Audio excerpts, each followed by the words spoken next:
if you think that you should be doing something, then you actually have to do it. Stop making excuses. Stop, not doing it. Like, you actually have to, for yourself and for the world.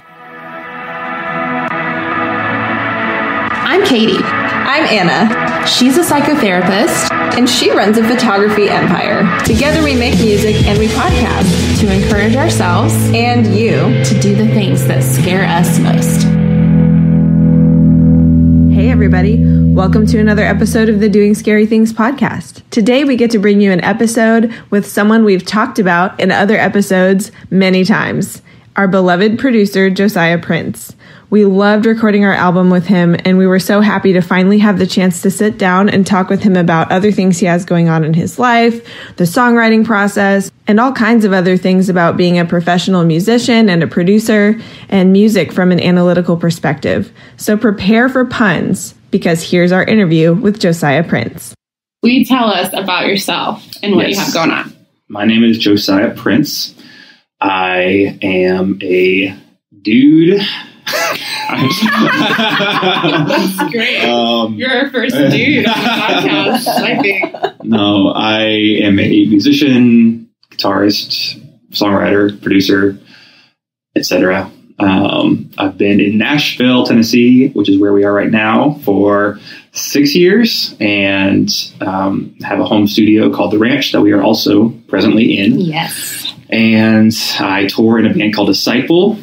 And I've been with them for 7 years, and we have a new album coming out September 13th. Nice. And that's very exciting. But I produce all kinds of artists here, including my castmates, podcast mates. Oh, good, right? Yes, I love it. Yeah. Jasper and Jade, and that's about it. That's the spiel. That's the basic spiel. Well, I guess that's the thesis statement. You might need a hobby or something. I know, right? Yeah. Doesn't sound like you have much happening. Oh my gosh. No, it's crazy. And I also have a wife and daughter, and several creatures, many plants, many just living organisms. And weasels in the bathroom. bathroom. Yes, that's right.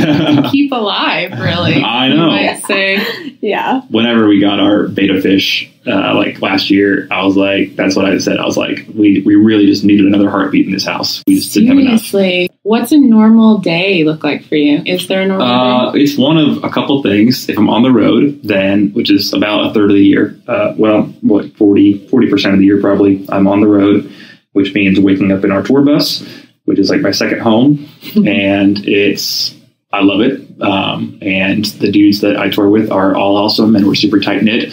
And so every day is a blast, and we play shows. And so that's, normal day in that instance is wake up, load in, sound check, do our VIPs. We do like a VIP before every show, play the show. I do our merchandise. At some point there, I set up merch, train volunteers, and then we play the show, sign, take pictures. I tear down merch, get on the bus, go to bed, do it again the next day. Wow. Sounds like a long day. Yeah. It's good. It's, like I said, a lot of fun. It's my favorite thing is performing. So it's all like I love everything that I do here, but right now, at least, and for the past, 10 years, performing has been my, in the upper echelon of my priorities. So it's what I enjoy the most and get the most just satisfaction from. If I'm home, it is, different, but it's also the same in a lot of ways because, there's things to do. And so fish to feed. Yeah. Plants to water. Yeah. So my wife also works from home, and she's a wedding planner and event planner. She works for a couple of companies. And so when I'm home, we're all here, which is awesome. High quality of life in that regard, as far as just like always being around each other and our daughter. So it's the balance of figuring out, who can take care of Evelyn for what part of the day, and one of the biggest like sagas of frustration was us getting our calendars synced up once we both started like doing a lot of work from home, because she has, like I said, 2 different companies that she works for that have calendars, and then she has her own personal one that she does, and then I have my personal one, my Disciple one. And for a while I had a publishing company that had one for me as well, where they would book rights for me and sessions. And so getting all of those to show up on each other's devices so that we didn't double book ourselves. That was already like a thing before we had a baby. And then having the baby, like we ran into this like wall of just like all of a sudden we realized like neither one of us had made time to like watch the baby once she started working again after having her. How is that balance of you work from home, but it's also like home, you know, and like how do you keep that? There are pros and cons, and my wife a little while ago started working out of an office at our church that they just let her use because people weren't using some of the offices there. But now her company actually has a legit office there that they're like renting out and stuff. So she has a space now where she can go off site and like focus and work, which is really cool. And for me, I think I definitely prefer having it here on site because with the projects I'm doing, and even just for work for Disciple that it involves the studio and recording things, there are so many things that I can get done really quickly. And having it at arm's length is really nice, especially if I am watching the baby and she goes down for a nap and it's like, okay, I can make our live tracks for this weekend right now. You know what I mean? Yeah. As opposed to driving off site somewhere and getting everything set up. And so I basically just have my command center, set up from the second I wake up till the second I go to bed. And then I just use it as I need to throughout the day. So if I have a session here, obviously that's like a block of time. But if it's just me, then I'm going to be like just coming in and out throughout the day and tracking things and answering emails and whatnot. But it's unpredictable and it's unstable, I guess, in a lot of ways. But it's something that we've both kind of learned, my wife and I, and are still figuring out. But we like it. Again, the quality of life, the trade-off is like, I think, totally worth it. Yeah. It's just striking me how much you do a lot of creative art, but also a lot of creative logistics, Yes, totally. I very much love like organization and systematic functionality. I don't know what you want to call it, but like just anything that like involves that process. So like I do songwriting lessons on Skype and I just, I really am gratified by like making spreadsheets, and I think you're probably the same way, right? Yeah. Okay. I don't know about you.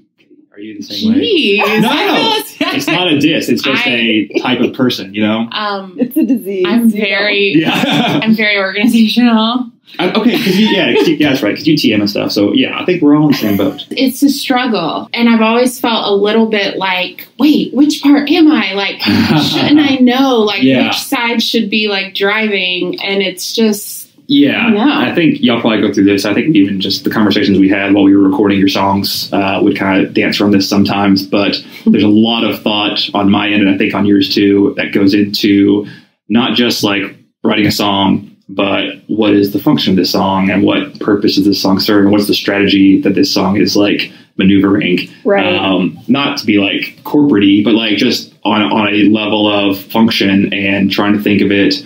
We had a lot of conversations about like the flow of, the EP and like, oh, this many, slow songs, this many fast songs and everything in between. And I'm totally that way. And I think with production, what's awesome about that type of thinking is that even though it is creative and it is like, trying to conjure up cool melodies and sounds and arrangements, it is still like, if you just look at Pro Tools, it's just it's a grid, what I mean? And there's something very pleasing about like, filling up the grid with things that all like mesh together. Yeah. And it's similar to, having a very thorough spreadsheet on something, I feel like, because instead of filling, cells on a spreadsheet, you're filling sonic spaces and you're filling the wall of sound from, the low end of the frequency spectrum to the high end. And so when I hear a section and it's missing something in the mid-range and I put in an organ or something to fill that space, that's like, it delivers that same satisfaction as filling a day on my calendar that I didn't have filled before. You know what I mean? That's where I feel like the creativity and the logistics kind of thinking can coexist and, both be satisfied, I guess. Yeah, I think that's so true, especially just, thinking about writing songs, like where emotion and sort of analytics can be like synthesized, Totally. There's like a special magic that happens where those things intersect. Absolutely. One thing I say a lot to songwriting students is every song has like a score, I guess you could call it, of like how much of the head there is and how much of the heart there is. And they're not like in tandem. They don't move in tandem. Right. Every song has a certain amount of cleverness and like a certain amount of, every song has a certain amount of musical intellect and lyrical intellect, right? We demand a lot of cleverness. I know. Did we tell that story already? I think so. You did? Okay. That's awesome. We could retell it. But anyway. I remember exactly where it was from too. what part of the song it was. Yeah. Really? Yeah. We'll get there. Love it. But every song has like, because you have some songs that are like all heart and no brain. That's like what I would say pop. A lot of pop is, where it's like all about feeling, and there's nothing necessarily smart about the arrangement or the music or the lyric, but it's just got all this feeling and people just love it and that's fine. You know what I mean? That's what function it's serving. And then you have music that's like all head and no heart, like really progressive, experimental stuff. Like Dream Theater, I guess, would be like very high on the like intellect, but very low on the heart score. They have they have some emotional stuff maybe, but it's like mostly people are listening because it's like really like mathematical and satisfying. And so you have that spectrum. And so every song is going to have a score of that. And so a lot of times I'll use that when I'm, when someone writes a song I feel like it's too much, one way. If it's like, really good melodies with really empty lyrics, I'll say, hey, we need to like bring up the, smartness of this song, or vice versa. If it's like, because a lot of people will write like these really heady lyrics and but look at all these cool chords. So I'm like, that's great. But like, I feel nothing when I hear it. You know what I mean? And so trying to, and again, every song is different, and every song I think has a sweet spot probably. And every artist has a sweet spot. Like I said, Katy Perry doesn't need to have like all the smartest lyrics or chord progressions, because that's not her function as an artist. So I think it's really fun to think of it in that way. Again, satisfying that analytical part of creativity. Man, it's so much to hold in your brain at once. Truly. Yeah. Sorry, I just laughed even closer to the mic. You did exactly what she asked, lean towards the mic when making loud sounds. Yeah. A little bit of a rebel. Totally. That's hilarious. So where would you say our music landed on the really, really smart, but also... No, I think it's pretty smart. I thought like even just hearing the demos, I was like, there's obviously a lot of emotion in these songs, like a lot of heart. But definitely wasn't devoid of the intellect side or whatever. And I think there was a lot of, again, even just hearing the demos, I remember like thinking that, there's like a lot of uncommon like phraseology and metaphor and whatnot that I thought was really interesting, and made me excited to express that in the arrangements and production, to like kind of again match it up. And I think we did. I think we found those moments to make the arrangements a little bit uncommon, unconventional, especially from song to song. It's like they're kind of all over the map, but I feel like each one represents that song in a good way. You know what I mean? Totally. So, I think that was definitely a goal too. Just like, how can this song be like the best version of itself? Yes. Yeah. Like with consideration to the others, but not at the expense of itself. Like we would, whichever one of you was singing the majority of the song, we would make sure like there was enough of the other vocal like in each track. You know what I mean? Like to kind of have that through line. And just even some of the instrumentation and voicings were through lines as well. But yeah, it was a lot of fun. And just when y'all came in and kind of expressed that, I was very excited. Awesome. It was so fun. Yes. Yeah. Want to do it all again. Come on. We definitely loved working on it. And I was thinking about this earlier. We've probably mentioned Josiah more on the podcast than any other human. Maybe Asher is a close second than your dog. But... Are you serious? Well, he was not a human. Definitely the best dog mentioned. That's true. For sure. That's awesome. Most dogs mentioned. He is worthy of mention. He's a force to be reckoned with. Well, and like I told you before, like, hands down, everybody compliments the production. For sure. Yeah, everybody should hire you. Thank you. She's right. Don't worry, we'll get to that. Message. Oh yeah, right. Yeah. It was really fun too, just mixing the song Jason did. Because that was, it's like it's one of those just illustrations of life, that's weirdness and the webs of connections that you make. And I end up mixing a song that my ex-bandmate, we were in a hard rock band together, and then he produces a song for you guys, and I end up mixing it, and we're working on this thing that's nothing to do with the band that we toured in together for years. And it's just I just love things like that, and that happens all over Nashville all the time, but it's especially just cool when it's with friends, especially people you've toured with. I think it's totally extra special while living in different states. Exactly. Truly cool. I love that about the time we're in, and just collaboration and what is possible. It's just really fun. There's no limits to what can be accomplished nowadays, just geographically or otherwise. And so I don't know, it's just fun to be able to do it.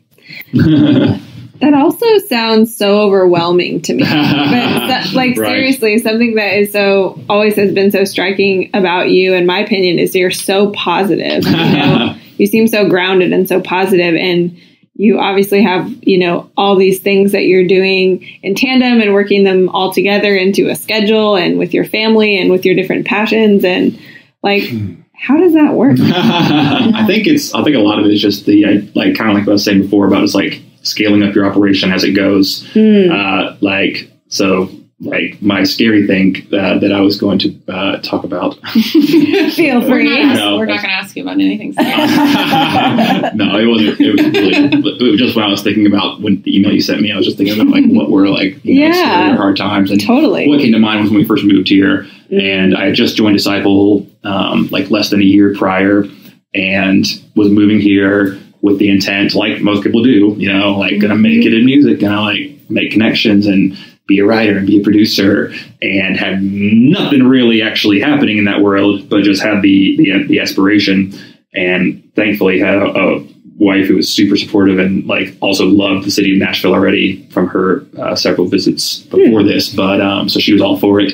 And we got here, and the first 2 weeks we were here, we were waiting for our rental house to be ready, but we had to be out of our rental house in North Carolina, where we're from. And so we packed the moving truck, dropped our stuff off in a garage at our rental that wasn't ready yet. It was being renovated, and we lived in an extended stay hotel for 2 weeks. And it was really tiny, and we were new city, cars full of crap. Oh my gosh. She was looking for a job. She didn't really, she had some leads, but it was very just okay. And I had shows coming up, and she was going to come out and do merch, and she did. And so we were touring for a while. But it was just a really oh my gosh, what is actually going to happen? How are we actually going to afford to live anywhere? And, just one of those things. So from there to here, it's just that, like I was saying, touring has been consistent, and that's been my main thing, and that's been great to rely on. And for her, she worked through several jobs that were not the right fit, but she was just working just to be able to, support us and stuff. And now she's in a place where she's, wedding planning and event planning, which is what she really wants to do. And gets to work from home. And so for her, that was her journey in a nutshell. And for me, it's just been having the touring, and then figuring out. And luckily I had several good friends who were already living here who really helped me a lot. And I would just, one of my friends in particular, who's a producer for a long time, I would just go to his house and just watch him work on days that I had nothing going on. And he would just let me watch, and he was really good in Pro Tools and all that. And so I was just kind of learning by watching, and just working on demos at home, and they were terrible, but it was just I know that feeling. Yeah, exactly. And that's what I was doing. It's I was yes, you do. He's I was so excited when I heard those. No, but I love that. I love that you were just all right, rubber to the road. Yeah. Doing this any way I know how, wherever I am right now, I'm going from there. Like, that's totally super cool. Yeah. It's one of those things, like, it's a necessity where you just have to, like, with your time, it's just like, okay, I have, 2 weeks between shows right now. And, back then when we first moved here, it was like, okay, let me call like the people that might hire me to play guitar on something, just see if they need anything. And if not, I'll just go, work on a demo or go, watch one of my friends work and try to get a writing session. But like, as Nashville is known, it's over time, you just kind of meet people and make connections. So eventually, I started doing some demos for bands, and it was so funny because I really still didn't even consider myself a producer, but I was like recording, bands in my house. And again, I was still just kind of like, is this even anywhere close to good? But they were releasing, songs, and it was like, and they liked it. So I was like, okay. And literally just like word of mouth and this person refers this person who refers this person to you. I had a lot of that, thankfully, and a lot of just return clients for the first few years. It's just one of those things. I wanted at that point to pretty much be where I am right now. And I'm not, that fact's not lost to me. Like, I really value it and try to be as like aware of it as possible, that where I'm at right now feels like exactly what I was envisioning when I moved here. And so it's been 6 years, amazing. 6 years of time. But it's like, I get to go on tour with people that I love and play on stage, which is what I love the most.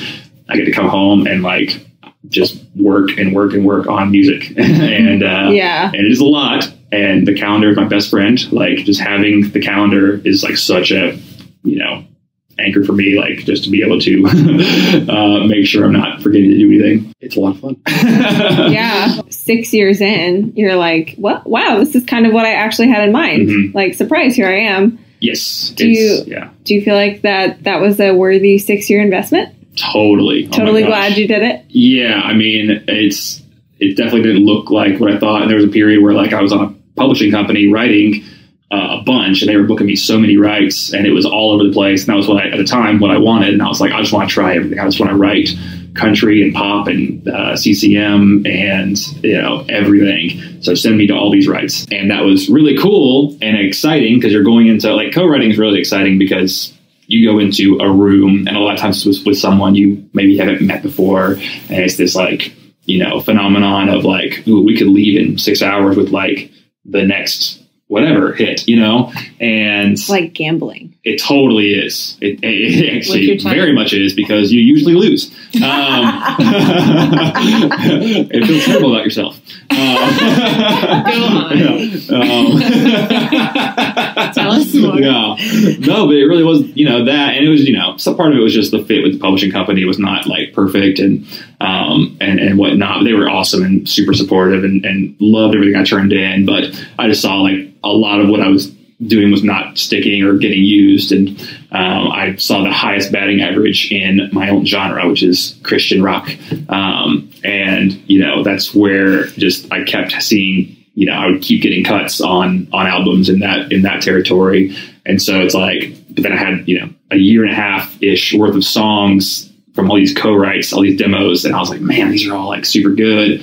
But it's like, well, they're all just dead in the water pretty much, and that's just part of that's just a commentary on the industry as a whole, kind of moving away from like outside pitch. Like, it used to be that a label or an artist would just take a song that was just good. You know what I mean? If that song's great and it would fit on my album. Now there's way more politics of like, well, who wrote on it? Is it someone that we own publishing for? Is it someone that the label, is with? And so, can we throw their name on it? Yeah, exactly. Just for fun. Right. You don't mind, right? Right. Oh, yeah, exactly. No. Yeah. So there's just a lot more that it's a business. Record label is a business, and a struggling one. And so I get that they try to like make as many. If they can make twice as much money on a song, then they're gonna do that. So anyway, a lot of that plays into just why I saw all these, what I thought were great songs, just kind of sitting there. And so that I thought that was kind of like a learning experience of, okay, like I tried really hard and wrote for like 3 days a week for this year and a half-ish. And, didn't really have much to show for it except for like the experience, which is great. And also these cuts in the rock world. And so it's kind of that changed my mentality from, let's try to reach everywhere to the whole just leaning into your strengths. And now I really have like, I would say that I've like made that part of my professional identity, and not just, partially by choice, but like even just, it just kind of is a natural thing. I'm in a Christian rock band. I've written for a lot of Christian rock bands, and now I'm producing for a lot of Christian rock bands. And us. Exactly. A ton of Christian rock bands and Jasper. I think it should be the other way around.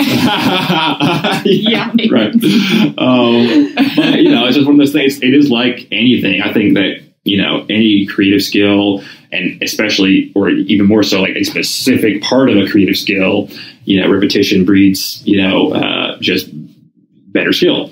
And, if you sewed together like a sock, if you sewed a certain kind of sock for 3 years, you'd be so good at that sock. You know what I mean? So good. Yes. That's good. That was such a good pun. Did you hear that? Like horse laugh? Like, because that was good. Really good. You guys, a middle school boy pun. That's why my guys voice love cracked. the puns. Oh yeah, they're so good. And I was trying to think of a way to work in the word seem stressed. He seemed stressed, but it was knit to be. Wow! See, that was really bad. It's going to be an extra long episode. Right? It's going to be an extra long episode. Everything you're saying is so interesting, and I think Anna mentioned like you're always very positive. We love that about you. Yeah. When you were really in the thick of it, and it was terrifying, and you just got here, like what was that like? I was super new to a lot of things at that point because I was only a year married, less than a year in Disciple, and then new to Nashville. And so like I was kind of in this, and I lived it with my parents at home until I got married. And so like a lot of just this new life experience happening all at once. So it definitely wasn't just limited to like creative world or any of that. It was just everything felt new, and it was really exciting. You've acknowledged this, and it's just something that I've come to admit for myself is that I am like hopelessly positive about all things, and it's just my Enneagram type, I don't know, it's partially that probably, but it is what it is. And so it was definitely helped that we, again, my wife and I were both like kind of in that boat of just like we're in this together at least, but it's definitely strange and very new, and we were just like scrounging, which everyone's been there with like just finances and stuff. It's just like feeling like, okay, if we can just make it through, this next 2 months, like then this will happen, this tour will happen, et cetera, et cetera. And my mentality is kind of always a little bit that way, because being a planner and being like a, strategic kind of mind, I'm kind of always guilty of like thinking ahead to, oh, okay, well, we just need to get to this tour, and then you just kind of like you just kind of miss everything between the present and there. You know what I mean? Yeah. And so I've this is not even talking creatively, just practically, but I've come a long way just in terms of like how much I let like practical and financial things stress me out, because I totally was there for so long, and that was what would consume my mind. And I, like I said, always be looking towards, okay, if we can just make it to this, then we'll be fine. And I still am guilty of that to some extent, but it's definitely not as stressful. It's more just like kind of trying to set benchmarks in the future of like, okay, this is going to happen then, this is going to happen then. And of course, as time goes on, a lot of those things don't even happen the way you think they're going to. And so just worth noting, you know what I mean? Yeah. So it's like just trying to get better at just, and I think, and my wife's really like, she's very like free spirit, spontaneous, like not a planner, like and she has to be for her job, and she's good at it in that context, but her nature is way more just like adventurous, spontaneous, and that's been a good like influence on me of just like enjoying, just the day, you know what I mean, and just what's happening now. still looking forward and planning, like I always do, to the next thing or whatever's going on, but trying to also value just whatever's happening and just being open to spontaneity. You know what I mean? That's awesome. Yeah. So was she the biggest catalyst for that? Was there anything else that happened that? Well, there's definitely an element of like road life is kind of brings out some of that, because it's just so much unexpected happens when you're out on the road. And so you have to be just willing to adapt, at a moment's notice. You have vehicle problems and it's like, how do we get to the show? Or your amp breaks and it's like, how am I going to play tonight? And so there's definitely, you kind of develop those instincts. So that's probably was helpful too. But just, you become like the people you're around. And so, I'm around my wife a lot. And so I think we probably each pulled each other a little bit more toward the center of those poles, if you will, like me being a very just, data-driven, analytical, planning, strategic person, and her being just a very just like spontaneous, like instinct-driven person. And so it's fun to see that and embrace it instead of like, instead of resisting it. Yeah. So, I love that. Yeah. Well, I love what you said earlier about that you can fully recognize that this is where you wanted to be. Yeah. And how do you kind of rationalize that with setting new goals? Like, where do you go from here? That's a great question. And it's honestly like, I try to imagine that, or I try to, I guess, not expect it to stay this way. Because right now I'm in the middle of 2 albums that have been going on for most of this year. 3, if you count the Disciple album that I co-produced and wrote all over and recorded. So 3 albums this year, 2 of which I'm still in the middle of. And so it's like, just whenever I want to work, I have work to do. You know what I mean? Mm-hmm. And so that's awesome. And it's like, I've been able to, it's like, all stuff that I'm, being compensated for. So it's like, I am totally just loving it. And but it's also that thing of like, well, okay, but I'm trying to not be like, well, it's for sure going to be this way forever. You know what I mean? Like next year, I'm for sure going to have 3 albums. You're like, I can just relax now. Exactly. Yeah. And just, for me, I guess, we've had goals, like, again, it's more so practical than creative, but like, we became debt free this year, other than our house, of course. But that was like a big thing for me, again, as someone who has previously dealt with a lot of financial stress, like just getting to that point was really big for me. And that was, felt really good. And so trying to stay that way, of course, but also trying to prepare for the day when we might have to, like have to go back into that, and just trying to like mentally prepare in case that does happen to not be devastated. You know what I mean? 'Cause it's like, I feel like maybe people get that way when you hit a certain goal, but even with like, diet and stuff, people like will hit a certain goal and then they get devastated if they like backslide or backtrack at all, Yeah. And so I guess I'm trying to like be aware of that with just the things that I've accomplished, that it might not be this great, next year or next month, even, who knows, you know what I mean?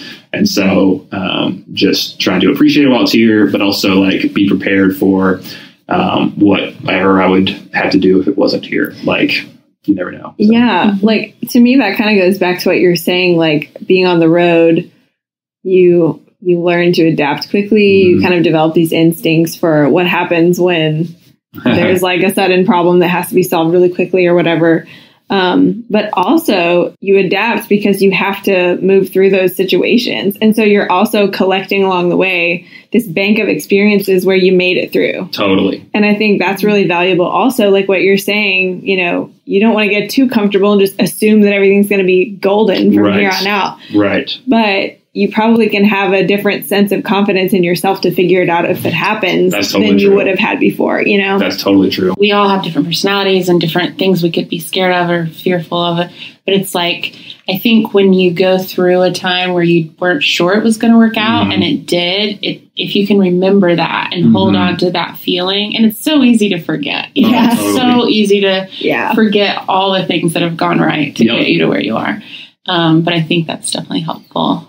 Yeah, absolutely. that's what I've had to ultimately go back to whenever I have like been tempted to get back into a stressful state of mind. It's twofold because it's remembering that it's always worked out.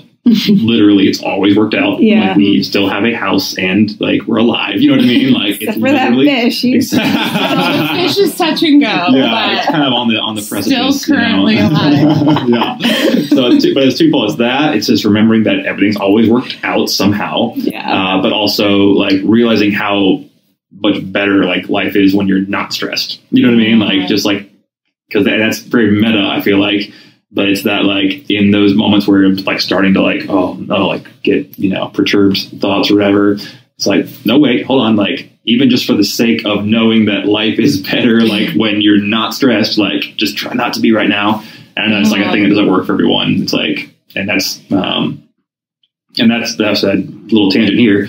Like, it's just thinking about like mental health and just how that's become such a big, open conversation. It's a much more open conversation. Yeah. And I think it's so awesome. And it's really just brought to light a lot as far as how everyone really is like, just have different things that they can't help sometimes, when it comes to their like thoughts and just kind of where their psychological, notions, go. And so that's really cool. And even just like within our band, there's definitely issues that people have had with depression, anxiety, and just being able to like really be close to people who are going through that and talking about it openly has given me new appreciation for the fact that the things that I say that work for me like are totally not like universal advice. You know what I mean? So I feel like, being someone who's practical, I can get to that place of like, oh no, just do this. You know what I mean? Like just snap out of it,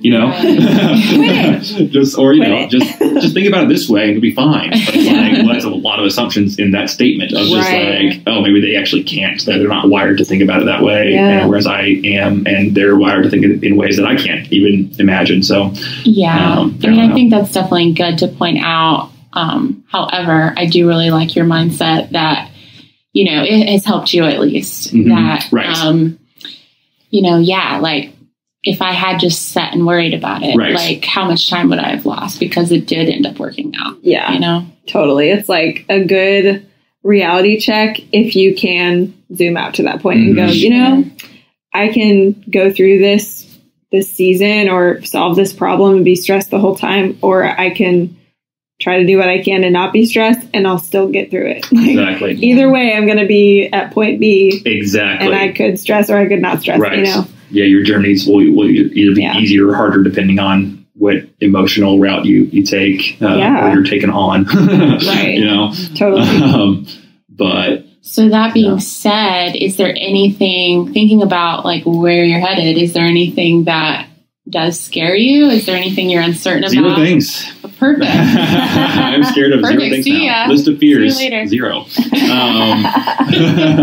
Podcasting. He's terrified of podcasting. Well, you bring that up actually. So I also had wanted to start a podcast for a while. Yes. And totally like have a whole idea and outline for it.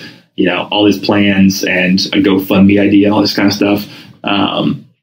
And it just kind of got to where I was like, this sounds like a lot of fun. It'd be really cool. But I had no time.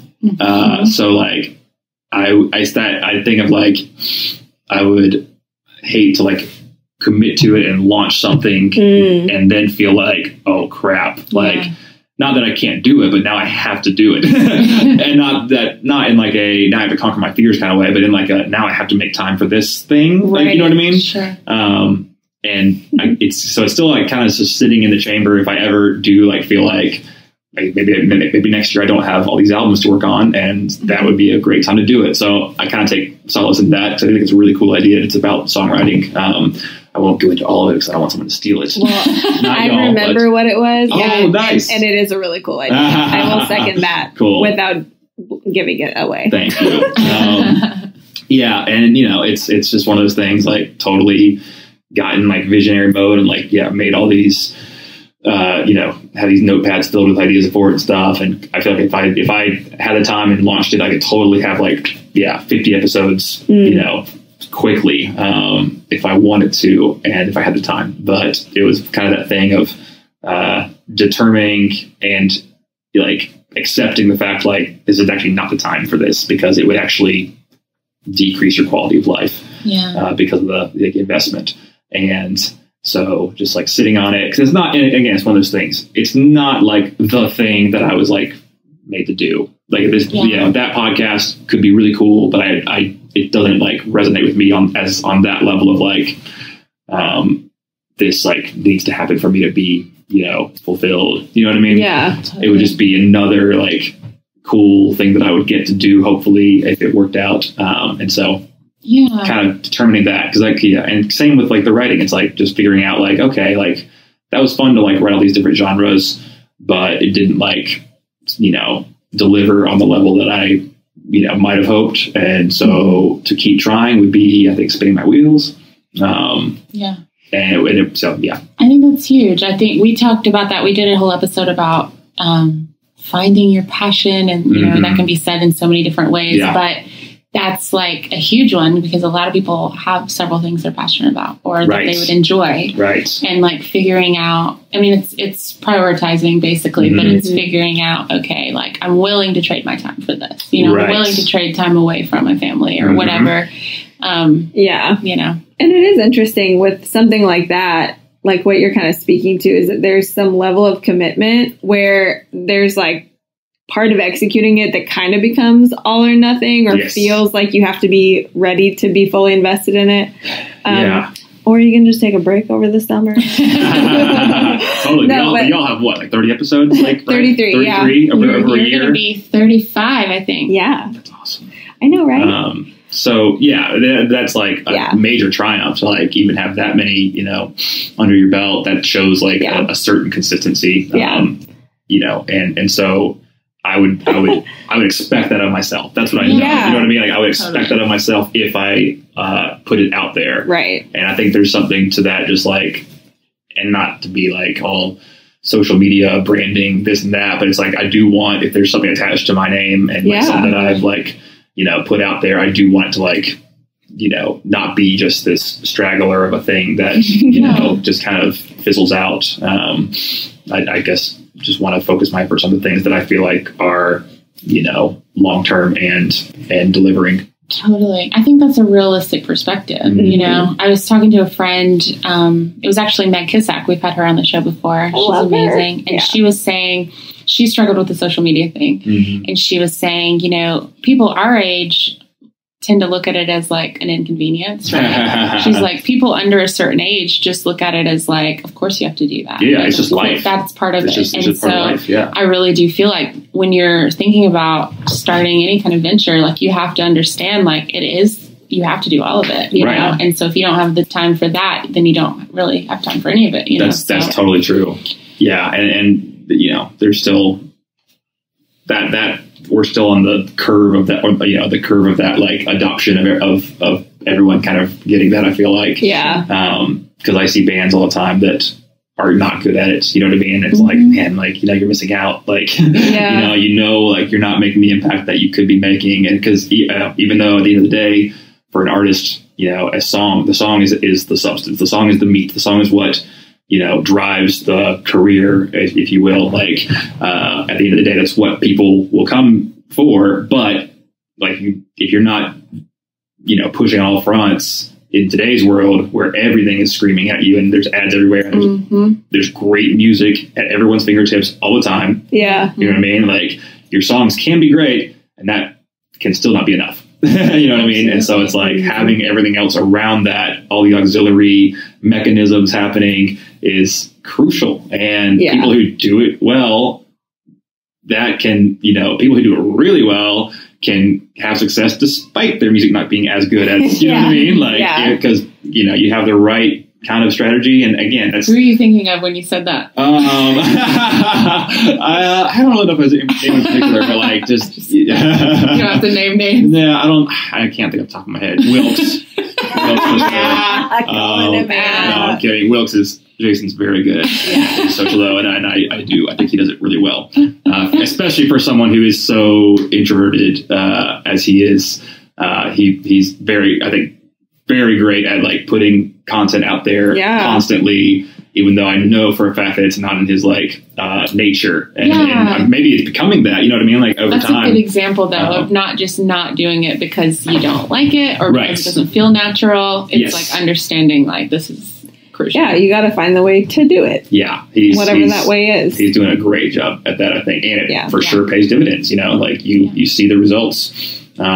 So anyway, but it is like a little gross just to like talk about it on the same level as like it being like so important to the music side, because so many artists, you know, are just like, well, I just want to make music, you know? I'm like, that's cool. You can just make music and listen to it by yourself. You know what I mean? Like, you can do that. And that if that's all you want, then that's fine. Like, I came a couple years ago, I guess, like really was thinking a lot about just that idea of like, does your execution of, you know, your creativity line up with your actual goals? Because there are so many people who want to make it big or want to like have a career in music, but then they don't really try to like create the stuff that's going to get them there. And there's like a dishonesty there, even though what you would think someone in that position might think, oh, I'm being my totally real raw self and writing this kind of music that I think is great and it's totally me. I'm like, okay, that's awesome. But if your goal is to get heard by 1 million people, that's actually not the way to do it. Like, and so it's like you have to decide, and that's, you know, it's unfortunate because it sounds like a compromise, but that's what, you know, business is. And so it sucks that you have to mix the creativity with the business side of things, but you got to be strategic. And so for someone to think in terms of, you know, okay, you can go the full other side and say, okay, I just want to write music I'll write whatever it takes to get me 1 million streams. Well, then you're maybe just not that great of an artist. You know what I mean? And that might be okay. That maybe you just want to have a job by being a face who sings songs in the pop world or whatever. And there's nothing inherently wrong with that, I don't think. Right. You know what I mean? Like, because I think that it's supply and demand. People want those kind of artists too. Like, you know what I mean? It's valid, but like it is what it is, and it is not the other thing. Exactly. You know, like they are different things. Yeah, and there's a spectrum, I think, because, you know, for our band, we write rock songs that we think are awesome and heavy and all this stuff. But like, I for sure take commercial consideration into like the stuff we're writing. You know what I mean? It's like, and that's the thing. It's like, what are our goals? Well, we do want to sell records. We do want people at our shows. Like we do want to get radio and placements and all this stuff. And so we can't just go into a garage and set up a microphone, hit record and just jam for an hour, because that's not how you get those things. Even if that us jamming in the garage was like super awesome and very real and honest, that would not be the honest way to execute the goals we're trying to get. You know what I mean? Could be part of your Patreon. Totally could. That's a future podcast. Yeah. It's just, I guess, you know, being a producer and working with a lot of different kind of artists who are at different levels in their career, I feel like I have a healthy perspective on like what is, you know, how people see themselves and like with their creativity and their art. And it's like, just trying to really like guide them in that way as much as I can. Like, what are the goals with this? And, you know, I know y'all talked about sync and licensing opportunities, but you weren't saying, oh, we want this to be, you know, part of a album that comes out next year and then 2 more albums for that. And then we go on tour and all this stuff. Like, you had certain goals, and, you know, that was good context for me as someone working on the project. Yeah. And so when I talk to somebody else, like, because that can really inform, of course, like the arrangements and stuff. And so like a band comes in and says, you know, I want to be signed to the label that, you know, so-and-so is signed to, and I want to get on tour with these kind of people. Okay, well, that's going to inform what we do. And if you don't like what we're doing, like, well, then maybe you just don't actually want to do what you think you want to do. You know what I mean? Like, if you have a problem with the way this is sounding, like, I'm doing my best to make it sound like what you told me you want. You know what I mean? And so, and there's a language barrier there a lot of times, but it's all part of the process. Totally. Yeah. Well, I was going to say, I think this whole conversation could be very helpful for somebody starting out or thinking about pursuing it, because a lot of times you don't think about that, right? You don't think about all the tasks you're going to have to do that you don't want to do. Totally. And, you know, I've even had people come to Dan and I and say things like, "Oh, you guys are so good at the business side. Like, I could never do that." And I'm like, "Well, it's not really a luxury. Like, you know, like we have to do it, right? And we're not doing it because we enjoy it necessarily. Exactly. You know, we're doing it because it's like part of the job, part of the machine. Yeah. And we had to learn this, and it sucks a lot of times. You know, I have a really good friend. He's a neurologist. His name is Jerome Liva, and we're going to try to have him on the show. Nice. He said something really fascinating one time about left brain, right brain stuff. Mm-hmm. And because I'm really fascinated with this concept of creativity, and like I really believe everybody's creative, and and people have tons of arguments for it or against it, and it's kind of crazy. But he said, you know, if an artist has ever turned something in, like if you know you finished a song, you released it, you've used both sides of your brain. Exactly. You need both, and if you don't have both, then you need to hire somebody who has the other thing you don't have. Absolutely. You know what I mean? And that's a big stumbling block for a lot of people starting out. Sure. And I know, man, like, and this is so much of my like principles now are based on my past self, who was really naive. And when my first band, we were called Philmont, we got signed to a major label, and we started coming out here to Nashville and thrown to all these co-writes. And man, like we were so resistant and just totally didn't get it, because we were in rooms with what I now know are like legendary writers, like, and they're pitching ideas, and we're just like, no, doesn't sound like us. You know what I mean? And just like turning down what would have been great songs. And then, you know, put out our actual album that was pretty much almost all, you know, us. And that was really cool. And it's a good album, but it's like, it didn't really do. And we got dropped after it. It's like, it sold fine, but not great. And now looking back, I'm like, oh my gosh, you know, I can't believe that I was just so short-sighted and like just trying to hold on to this, like, you know, control over my art. When it's like, well, you signed to a major label. You know what I mean? Like, it's like, that's a big opportunity. And we, you know, in the band, like really weren't thinking on that level. We were just like, oh no, they just want to like pay us to put our music out. And it's like, well, no, they actually want to like pay for you to put out the best product. And whether that's like the best, you know, whether that's the most like, has the most integrity to it or not is a different conversation, but it's like, that was the situation. You know, we signed that deal with a major record label, and they didn't want us to just put our, you know, songs in the album. They wanted us obviously to write with all these great writers and get great songs and put that out because it would have been a great product.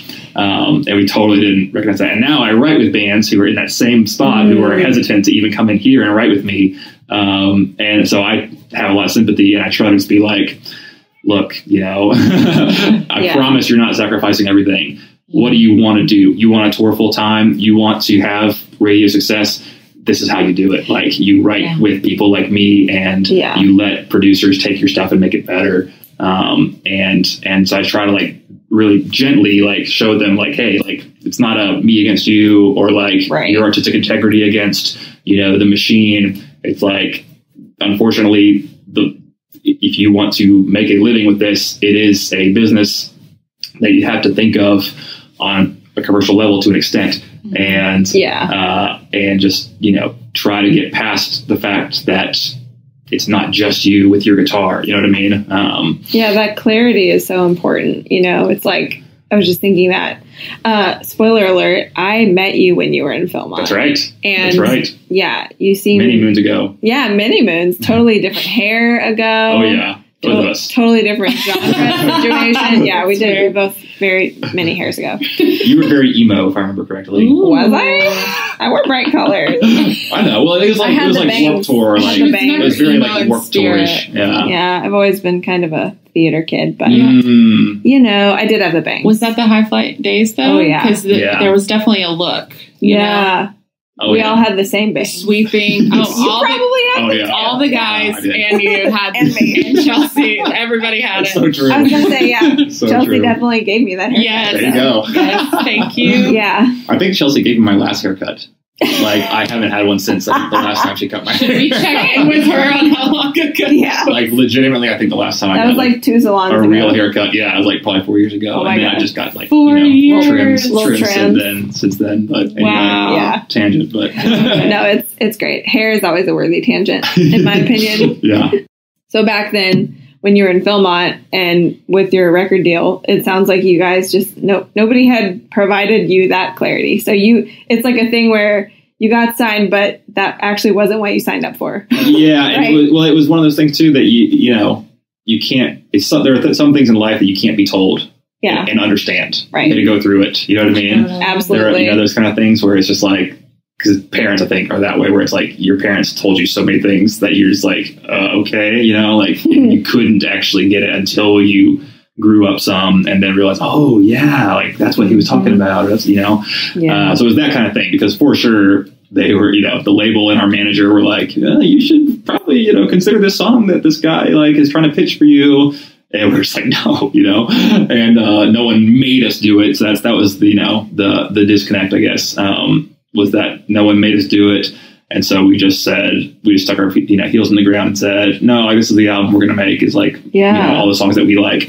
And then whatever happened. Yeah, totally. And here you are being incredibly positive about what I'm sure could have been a totally devastating experience. Well, it wasn't like, even if it had ended there, which it did for several of our members, that have that, after that band broke up, like that they aren't, doing music anymore. Some of them are, but a lot of them aren't. And so that was just that moment in time. And it was still awesome, because it's like, that's still like an amazing story where we still got to tour a lot and played in Holland and did all this cool stuff just because, we tried. And so even if it ended there for me, I would still be like, man, that was awesome. And if I hadn't kept doing music, I probably wouldn't even realize that I had been naive, you know what I mean? But just the fact that I am here now and can look back on it, I'm like, yeah, could have done better. But also glad I didn't, because I probably wouldn't be where I am now if that had gone better, I don't know. Like, it's weird to think about, but totally parallel universes. Exactly. Yeah. Was there ever a moment in the middle there, or maybe another time, where you were like, this might not work out? Yeah. Yeah. Well, so I, to go all spiritual on you.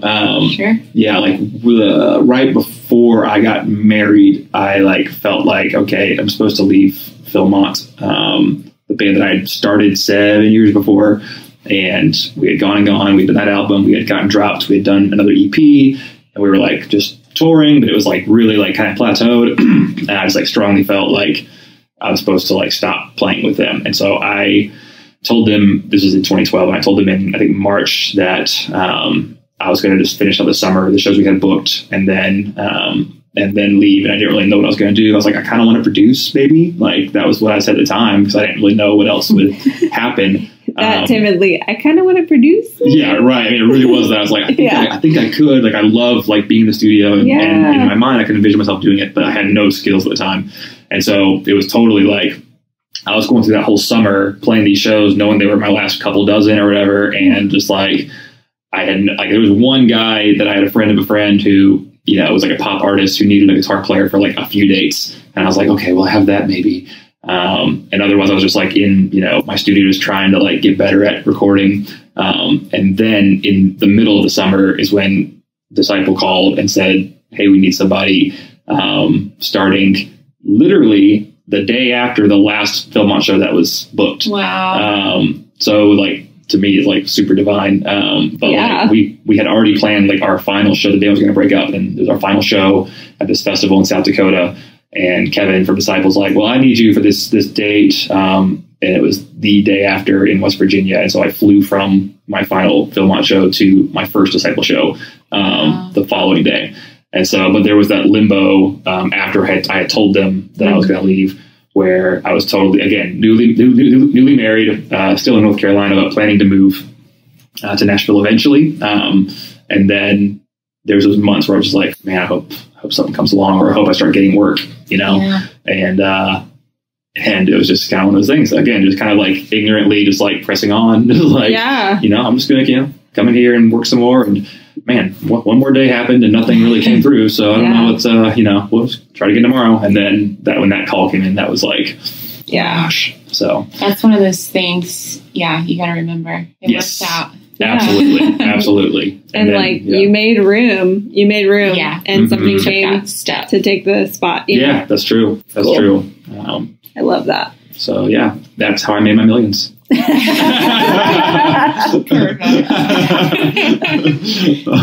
The one question we do always try to ask is for our listeners, for anybody who's been scared to take the first step or maybe wondering what their next step might be, any advice for those people? All I can think of is, the Shia LaBeouf thing where he's like, just do it. Yes. I love that actual thing. cannibal Shia LaBeouf. Oh man, one of the best YouTube videos ever. Everybody just pause right now. Go see watch it if you haven't. Actual cannibal Shia LaBeouf. We love you, Shia. Yes. Yeah. I feel like unqualified in a lot of ways to even like give advice on that level, which sounds funny, but it's just like, to me, it is simple. It's just like, no, you just have to, and I guess maybe that's it. It's like, if you feel like you should, then you have to. There's a book called The War of Art. Have you all read it? Yes. You have? I haven't. It's on my list, but I'm in love with the concept, which is why it's on my list. Yes, we love the book, and it's a heavy one. It's so short, but it's just jam-packed with profundities. Profundities. Thank you. You're welcome. And it's one of my faves for sure, and it's kind of what I resonate with on that level, just like, if you think that you should be doing something, then you actually have to do it. Stop making excuses. Stop, not doing it. Like, you actually have to, for yourself and for the world. And so that's kind of where that's my lane is like, I just got to keep doing it. Like, of course, and that's just happened to work for me. But the book's also got a lot of great nuggets on just like the discipline of being creative and like going for your thing, because like you're saying, it's like, you don't want to do the business part of it. You don't want to do the boring parts of what it takes to be successful in a field like that. But that's how you develop like just the character to like even do it. You know what I mean? Yeah. And to do it long term. I'll use one more songwriting like metaphor because this is something that helps a lot of people that I talk to. Is the difference between what I have branded the two kinds of inspiration when it comes to songwriting, which are reactive inspiration and proactive inspiration. And everyone wants reactive inspiration, which is what I define as like the lightning bolt moment when you're just like, oh my gosh, I've got a great song idea. Or sounded like a lightning bolt. Oh, lightning. Sorry. I think that would be thunder. But thunder is just the sound of lightning. So snap. Science burn. Is that actually true? It is true. Yeah. Okay, I'm going to Google that. Go ahead. Please continue. It's like saying that a bark is not a dog. Well, you're right, but it's the sound that a dog makes. Anyway. So reactive. I'm going to be thinking about that for a while. Think about it, yeah. Reactive inspiration is like those moments where you didn't do anything, but like something, just hits you, and it's like, divine. So it's, what I would consider it, but like just that moment where you're just like, oh my gosh, I've got this great idea.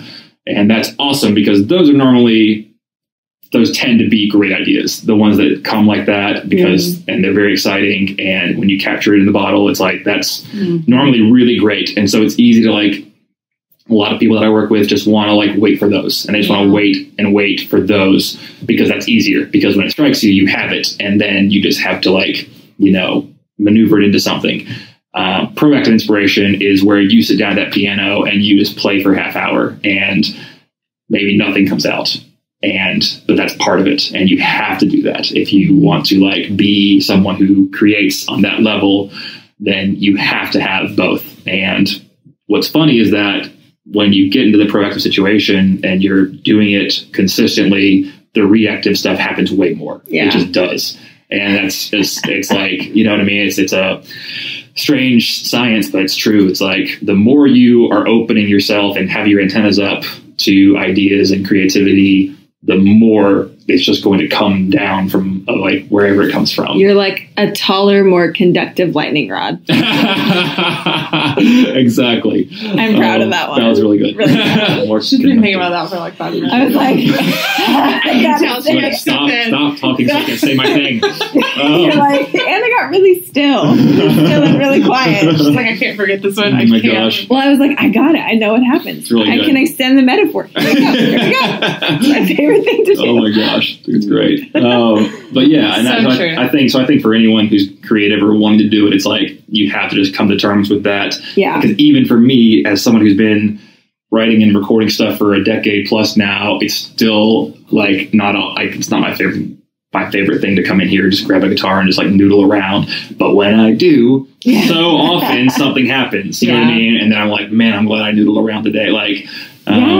But it's always like that daunting, you know, or it just feels fruitless. And sometimes it is. There's a great Bob Dylan quote. He said, write 10 songs a day and throw out 9 of them. Mm-hmm. And it's just like that idea. I think that's in the book too, I think. But like that idea, that discipline of your art is like, you know, do you want it or not? You know what I mean? And if you do, then you have to do it. And you're not going to always feel like it. You're not going to always feel like it's good. It's not always going to be good. You have to write a ton of bad songs before you write a good song. Yeah, you know what I mean? Totally. And that's what I tell people too. And it's like, write the bad song. Like I still write bad ideas. You know what I mean? Like, it happens, and you just push through it because that's one step closer to the next great one. Yeah. None of that's wasted. Exactly. You know, it's like exactly.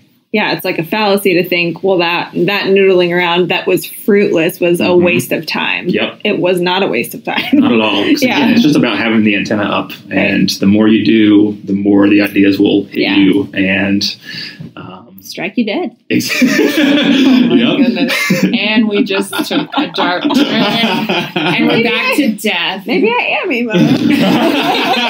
Anna was definitely more emo than she realized. I just figured it out. I loved it. Where can everyone find you for songwriting lessons? Yes. Come record your own music at the ranch. Yes. So everything. I use mostly social media for communication. So Instagram is Josiah Prince Tagram, which is Prince T-A Graham. No one should be shocked by that at this point. Very clever. Right. Or just find The Ranch on Facebook. It's got a logo that's white with a black thing that says The Ranch Nashville. Hit me up. I do, production, obviously, but also co-writing, which can be in person or on Skype. I do songwriting lessons via Skype, which is just a more like kind of fundamental version of like picking apart stuff that you're doing and stuff that you're writing, and just kind of helping you to figure out, you know, how to improve your craft. And then my band Disciple has a new album coming out September 13th. So check that out. What's the name of it? It's called, I totally forgot for a second. I just remember thinking it was really cool. It's called Love Letter Kill Shot. Yes. Is that Friday the 13th? It's the, it is coming out Friday. It is. Friday the 13th. Yes. And it's Disciple's 13th album. Oh my gosh. Who's emo now? Yeah. You guys. That's amazing. And there's a couple singles out. There's a lot of Disciple music to listen to. You guys are going to be touring? Oh, yeah. We're out. I don't know when this comes out, but we're out all of October and a little bit of November. And we just go everywhere. We're going West Coast in October, so I'm excited about that. Awesome. Yeah. If anybody listening has never heard Disciples music, there's clearly a large catalog of like throw down rock and roll. Yes. Like it's great music. Yeah. Great workout music. If you're not really a rock person, it's like just good for working out or like inciting road rage in yourself. If that's something you're looking for. So, you know, a lot of road rage good to functionality. People around you. Exactly. Yeah. It's very practical. Awesome. Well, thank you so much. Thank y'all. I mean, so you reached out a long time ago for when you first had the idea of having me on. I actually don't know. It's been so long. I think there was several presidents ago. But I remember, you know, I was like, oh, this is awesome. Like, I was glad you were showing up, and the show was great, and I'm excited to be a part of it. So thank you. Thanks for listening to another episode of the Doing Scary Things podcast. We hope you enjoyed it, and remember to subscribe so you never miss an episode. We will be back in 2 weeks with our scariest thing to date, releasing our album, Whisper. See you then. It's like hard to do everything, you know? Yep. That is a good summary of life. It's a great summary of life. Just remember it. It's hard to do everything, so don't even try. Hard to do everything. That's what we're here to say today. Yeah. Don't even try. Tune in next time for someone else. Question mark. Yeah. TBD. Tune in next time for TBD. Who's Mark?